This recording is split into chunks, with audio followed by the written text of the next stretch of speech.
Raj TV நேயர்களுக்கு வணக்கம். மறுபடியும் உங்களுக்காக ஒரு குட்டி கதையோட வந்திருக்கேன். கேட்போமா? ஒரு பணக்கார வியாபாரி ஒருத்தர் ஒரு ராஜ்யத்தில் ஒரு அரண்மனைக்குள்ளே வராரு. அந்த அரண்மனையில் அந்த ராஜ்யத்தினுடைய ராஜாவையும் மந்திரிகளையும் சந்திச்சு, நான் இங்கே வந்துட்டு ஒரு விலையை பேச வந்திருக்கேன். அதாவது நான் ரொம்ப பணக்காரன். நான் இந்த மாதிரி ஒவ்வொரு ராஜ்யத்துக்கும் போயிட்டு அந்த ராஜ்யத்தில் இருக்கக்கூடிய நேர்மையான ஆட்கள் நேர்மைக்கு நான் வந்துட்டு மிகப்பெரிய பரிசு எப்பொழுதுமே கொடுப்பேன். அதே மாதிரி உங்கள் ராஜ்யத்துக்கும் வந்திருக்கேன் அப்படின்ட்டு அவர் என்ன மாதிரியான ஒரு காம்படிஷன் வைக்கிறாரு அப்படின்னு சொல்கிறாரு. அதாவது அவர் என்ன சொல்கிறாருன்னா, என்னுடைய அந்த பையில் நிறைய விதைகள் இருக்குது. அந்த விதைகளை உங்களுடைய மக்கள் அதை விதைத்து அதை 3 வாரம் கழித்து அந்த வளர்ந்த அந்த செடியை இங்கே கொண்டு வரணும். அந்த செடியை வச்சே நேர்மையானவங்க யார் அப்படின்னு கணிக்கக்கூடிய வலிமை என்னுடைய விதைகளுக்கு இருக்குது.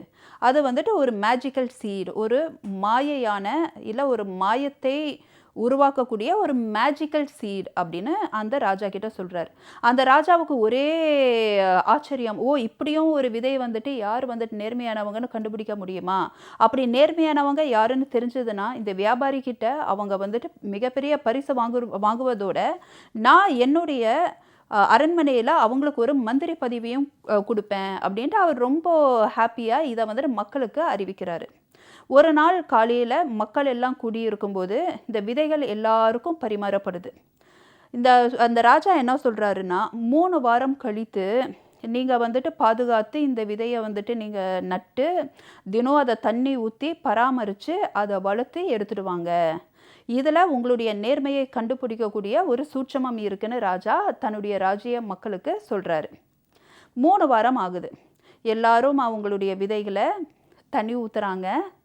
அந்த செடிகள் வளருது. சில செடிகள் ரொம்ப ஹைட்டாக தளதளன்னு செழிப்பாக வளருது. இந்த கூட்டத்தில் மத்தியில் ஒரு எளிமையான ஒரு நபர், எளிமையான குடும்பத்தை சார்ந்த ஒரு நபர், அவர் இந்த விதையை விதைக்கிறாரு, தண்ணி ஊற்றுறாரு, அவ்வளவு நேர்மையாக தினமும் பார்த்துக்கிறாரு. ஆனால் அது முளைக்கவே இல்லை. செடியில் ஒரு சின்ன ஒரு விழுது கூட வந்துட்டு விடவே இல்லை. இருந்தாலும் அவர் தினமும் சூரிய ஒளியை காமிச்சு தண்ணியை ஊற்றி பராமரித்து வராரு. 3 வாரம் ஆகுது. 3 வாரத்தில் எல்லாரும் அவங்கவுங்களுடைய அந்த செடியை கொண்டு வராங்க. அதில் சில செடிகள் ரொம்ப ஹைட்டாக இருக்கக்கூடிய, அதாவது நல்ல செழிப்பாக வளர்ந்தக்கூடிய செடிகளை வளர்த்த அந்த மக்கள் என்ன சொல்கிறாங்க, நாங்கள் தான் நேர்மையானவங்க, அதனால தான் இந்த செடியினுடைய ஹைட்டும் அந்த செழிப்பு எல்லாமே வந்துட்டு ரொம்ப படர்ந்து இருக்குது, அதனால் எங்களுக்கு தான் அந்த பரிசு வேணும் அப்படின்னு சொல்கிறாங்க. இந்த மத்தியில் அந்த ஒரு ஏழை ஒரு நபர் நம்ம சொன்னோம்ல, அந்த விதை வளரவே இல்லைன்னு, அவரும் அதை அப்படியே அவருடைய அந்த மண்பானையை எடுத்துகிட்டு வர்றாரு. நானும் இந்த விதை போட்டேன் ராஜாவே, ஆனால் வளரவே இல்லை. இருந்தாலும் நான் நேர்மையாக இந்த விதையை எந்த அளவுக்கு பராமரித்து இந்த செடி வளர்கிறதுக்கான உந்துதல் பண்ணணுமோ அது எல்லாத்தையுமே நான் பண்ணேன், பட் இருந்தும் அது நடக்கலை அப்படின்னு சொல்கிறாரு. அப்போது அந்த வியாபாரி சொல்கிறாரு, நேர்மையான ஆள் இந்த எளிய மனிதர் தான். ஏன்னா உண்மை என்னென்னா, நான் கொடுத்த எல்லா விதைகளும் வேக வைத்த விதைகள், அதில் லைஃப் இல்லை, ஜீவன் இல்லை, செடிகள் வளராது. ஸோ எல்லாருமே என்ன பண்ணியிருக்கிறாங்க, அந்த விதை வளரலன்னு தெரிஞ்சுட்டு வேறு நல்ல செழிப்பாக இருக்கக்கூடிய விதைகளை எக்ஸ்சேஞ்ச் பண்ணி அதை வந்துட்டு வளர்த்து கொண்டு வந்திருக்கிறாங்க பரிசு பொருளுக்காக. ஆனால் இந்த எளிய மனிதர் நேர்மையாக, நான் விதை போட்டேன் ஆனால் நான் வளரல, நான் நேர்மையாக பராமரிச்சேன்னு கொண்டு வந்து எல்லாத்துக்கும் முன்னாடியும் சொல்லக்கூடிய திறமை இருக்கும்போது நேர்மை அப்படின்றதுக்கு எடுத்துக்காட்டு இவர் தான் அப்படின்னு சொல்லிட்டு இவருக்கு பரிசுகளும் வழங்கப்படுது அந்த வியாபாரி சார்பாக.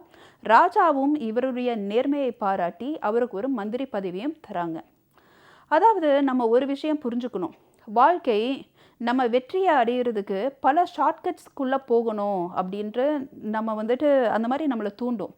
ஆனால் ஒன்று நம்ம புரிஞ்சுக்கணும், ஒரு இலக்கை நம்ம அடையணும் அப்படின்னா அதுக்கு ஷார்ட்கட்ஸ் கிடையாது. அதுக்கு தேவை நேர்மை, நம்மளுடைய பொறுமை, அதுக்கப்புறம் அதை அடையக்கூடிய கரெக்டான ஸ்ட்ராட்டஜி.